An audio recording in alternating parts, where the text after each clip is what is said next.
Hi guys! Magandang hapon. Happy weekend. Today is Friday.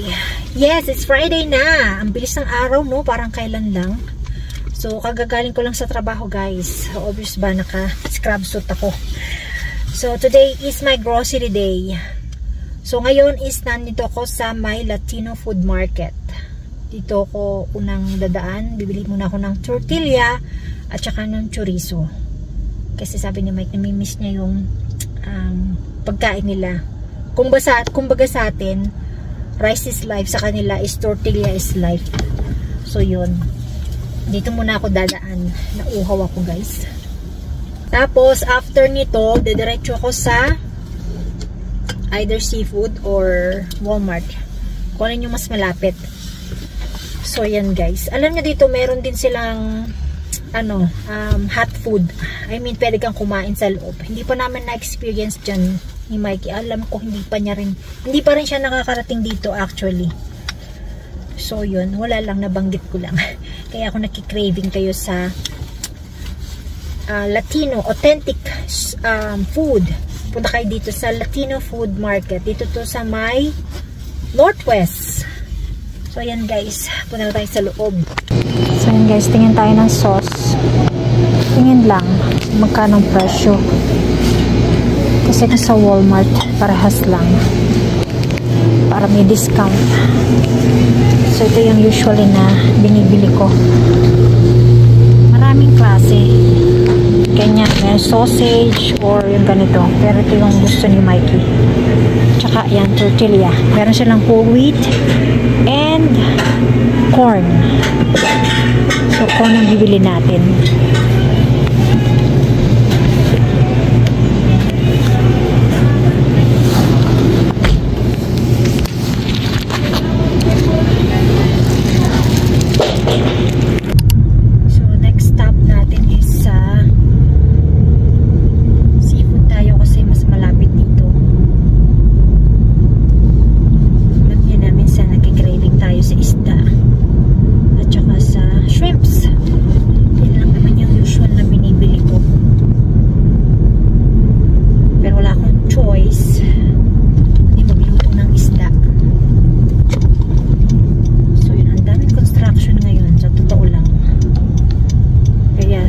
Traffic. And alam niyo ba, guys, yung gas dito is bumaba, naging 140, 191. Kaya naman talaga kapag matatapos ng summer, mababa ang presyo ng gas. And syempre po, winter na, nagmumura ulit siya. Dito ako mag-grocery sa my Northeast. Kasi minsan yung Walmart sa malapit sa amin, wala yung mga Asian na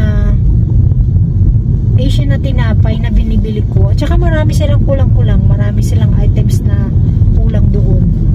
Kaya minsan nalulungkot ako kapag hindi ko nabili yung gusto ko. So kaya dito ako mag-grocery sa Deerfoot City. Oras is 4 o'clock na. 4 o'clock na. Sana paglabas ko pa uwi, hindi siya traffic. Lagi kasing traffic. Alam niya na.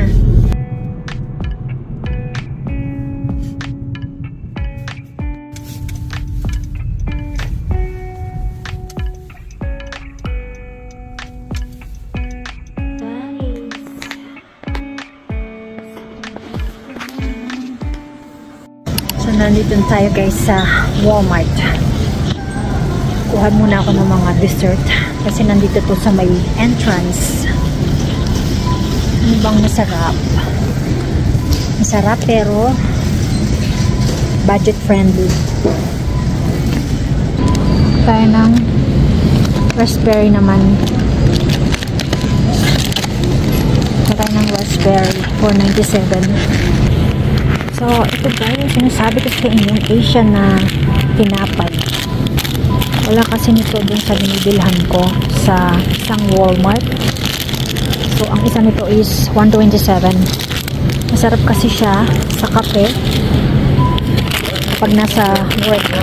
Pero ayaw ni Mikey nito. Red bean. Gusto ko naman. Gusto niya yung coconut.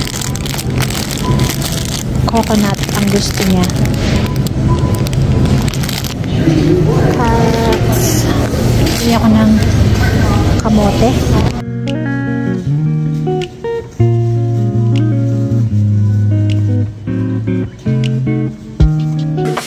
Yeah, the bottom. No, this one.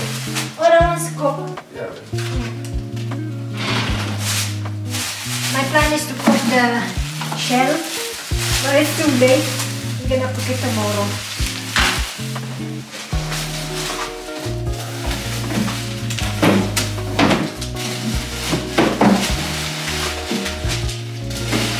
I went to Walmart, seafood, Latino store. Why do you go to the Latino store? To pick up some tortilla. Ngayon habi na. Okay, so na tayong time mag-haul. Kakain muna kami. So nag-order ako ng lemon chicken. Sineparate pala yung chicken, oh. Kaya parang deep fried siya. Tapos ito yung sauce niya. Tapos ito yung beef satay. Mukhang masarap. Mainit pa. Tapos nag-order ako ng barbecue fried rice. Mukhang masarap siya. Bahala ko kasi guys, magluluto ako ng anong tawag doon? Yung shell, mussel. Tapos bumili ako ng lutong isda. Late na. Bukas na lang. No, Remy? Gutom na gutom si Mikey. Wala siya kasing makain dito. So yan. Ito yung aming dinner. Late na OMG. Anong oras na? Alas 7 na. Napaka-traffic kasi. Kasi ang hirap kasi pag ganyan. Daming dinadaanan. May seafood. May Walmart. Tapos meron pang Latino. Traffic lang talaga yung kalaban. Okay. Kain tayo guys. Blurred yung ating camera. We're gonna be happy tomorrow because Daddy's gonna be here. Right? Daddy's gonna stay here tomorrow. He gonna play with you. Huh? Kiss Mommy? Kiss Mommy! So guys, ipapakita nga pala ko sa inyo. Kailan ba yun? Nung Wednesday, naglo-load ako ng skid sa trailer. Oh my God, look at this. Pop-Tart. Cookies and cream. Tapos ito pang isa. S'mores. O diba? Pag nag-craving sa sweets, kain tayo nito.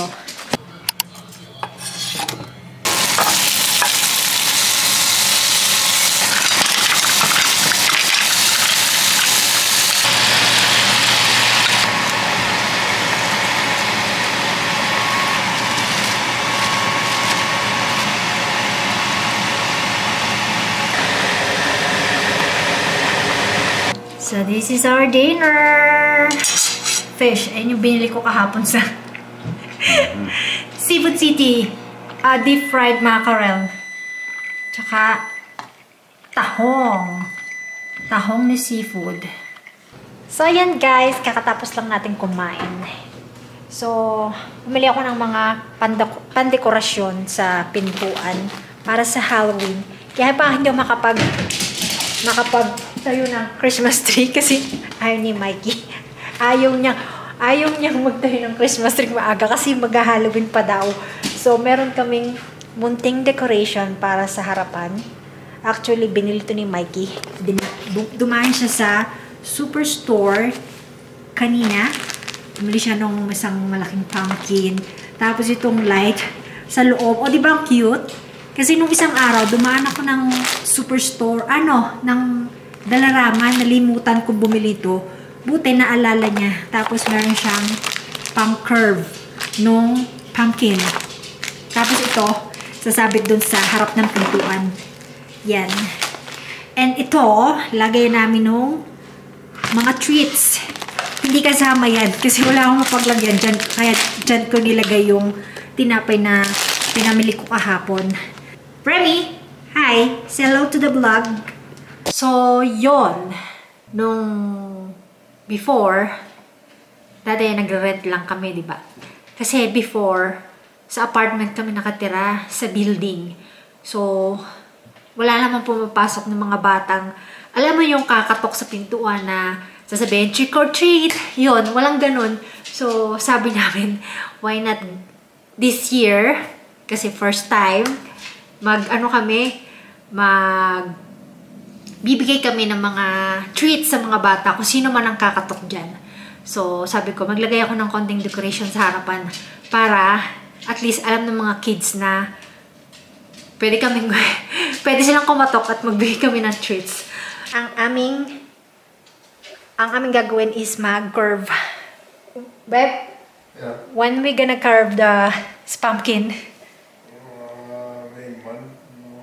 Maybe Monday. Oh, sa Monday daw. Kasi sabi niya, pwede naman daw tumagal yung pumpkin, pero wag muna daw i-curve sa close to trick or treat day kasi nga mabubulok siya agad.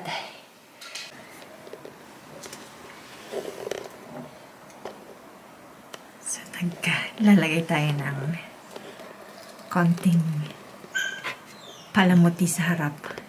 Meron tayong spider web and spider.